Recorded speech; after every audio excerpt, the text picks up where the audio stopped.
Olha, a história do Abílio Diniz, ela é muito mais do que só a história de um empresário de sucesso. É uma verdadeira aula sobre ambição, sobre resiliência na hora de encarar crises gigantescas e, acima de tudo, sobre a nossa capacidade de se reinventar.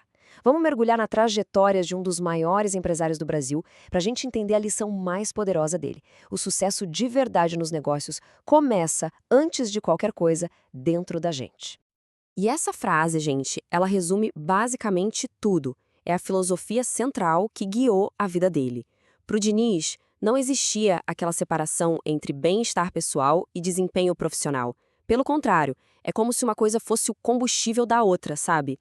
E essa ideia se tornou o grande pilar da jornada dele, principalmente depois que ele passou pelos momentos mais difíceis da vida. E tudo começou de um jeito super modesto. É daquelas histórias que parecem de filme, sabe? O pai do Abílio, um imigrante português, abriu uma padaria pequena em São Paulo.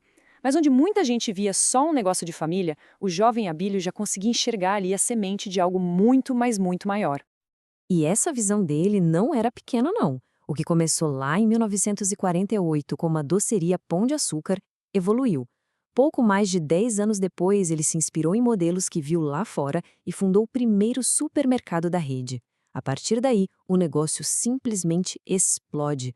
Quando chegou nos anos 80, o grupo Pão de Açúcar já era o maior do Brasil, liderando uma transformação completa no varejo do país. Tá, mas qual foi a mágica? Não foi sorte, não. Tinha uma receita muito clara por trás disso. Primeiro, ele olhava o que funcionava lá fora e trazia, adaptando para o Brasil. Segundo, ele inovou demais no marketing, uma coisa que quase ninguém fazia na época. Terceiro, o foco dele na experiência do cliente era quase uma obsessão. E por último, ele expandiu de forma estratégica, muito bem calculada. O ponto aqui é o seguinte: ele não estava só vendendo produtos, ele estava criando um jeito totalmente novo de consumir no Brasil. Mas a gente sabe, né? Uma história de sucesso gigante nunca é uma linha reta para cima. E no caso do Abílio, a tempestade veio com uma força assim avassaladora, ameaçando não só o império dele, mas a própria vida. Pensa só na pressão. De um lado, o império que ele construiu estava quase quebrando, afundado em dívidas. Do outro lado, uma crise pessoal da forma mais brutal que se pode imaginar. Um sequestro super violento. Eram duas guerras acontecendo ao mesmo tempo, e cada uma delas sozinha já seria suficiente para destruir qualquer um. 6 dias em cativeiro. Esse número por si só já mostra o tamanho do trauma. Aquela experiência não foi só um susto, foi um evento que virou a chave na cabeça dele de um jeito que nada mais faria, redefinindo completamente a visão dele sobre vida, sucesso e sobre o que realmente importa. E é daí, do fundo do poço mesmo, que surge um novo Abílio Diniz. Ele sobreviveu, claro, mas foi muito mais do que isso. Ele renasceu com uma filosofia de vida completamente diferente. E o que a gente vê aqui é basicamente a nova régua de sucesso dele. Ele chamava de PL pessoal, que é como se fosse um balanço de lucros de perdas, só que da vida.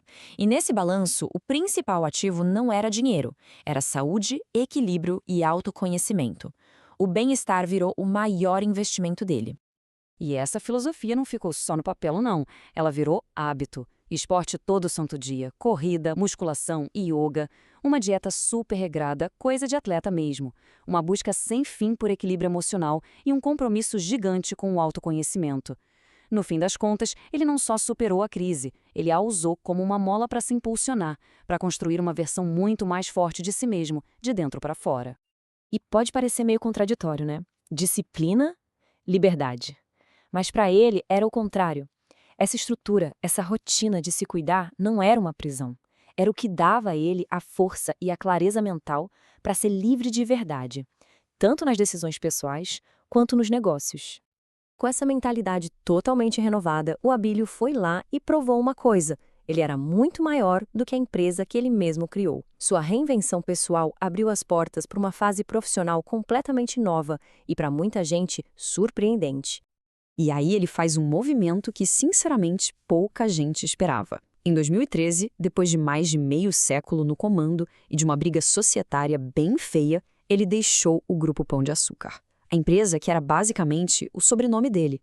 Era o fim de uma era, mas também o começo de outra. E quem achou que ele ia para casa curtir a aposentadoria, se enganou feio. Ele se reinventou de novo. Virou presidente do Conselho do Carrefour Brasil, seu maior concorrente. Passou a gerenciar bilhões com a sua holding, a Península. Escreveu livros, se dedicou a apoiar a educação. O cara não parou. Ele só mudou o foco, provando que aquela energia dele era, de fato, inesgotável. Então, no final das contas, qual é o legado que o Abílio Diniz nos deixa? Olha, vai muito além de números e de supermercados. É sobre um jeito completamente diferente de enxergar o que é ser um líder e o que é ter sucesso. Dá pra gente resumir o impacto dele em 4 pilares gigantescos. Primeiro, a inovação. Ele mudou a cara do varejo brasileiro. Ponto. Segundo, a resiliência. É impressionante pensar em tudo que ele passou e como ele voltou mais forte. Terceiro, a liderança, que era baseada em meritocracia e na busca por equilíbrio. E por último, talvez o mais importante de tudo, a filosofia dele. Aquela convicção de que o sucesso de verdade é impossível sem bem-estar pessoal. E essa reflexão dele é especialmente poderosa porque ela devolve a responsabilidade para a gente. A vida, no fim do dia, é a soma das nossas decisões. Cada sim, cada não, é mais um tijolinho que a gente coloca na construção da nossa própria história. A trajetória do Abílio Diniz, de dono de padaria bilionário, de vítima a mestre de si mesmo, deixa essa reflexão para a gente. Fica a pergunta no ar: quais são as escolhas que, nesse exato momento, estão definindo a nossa história?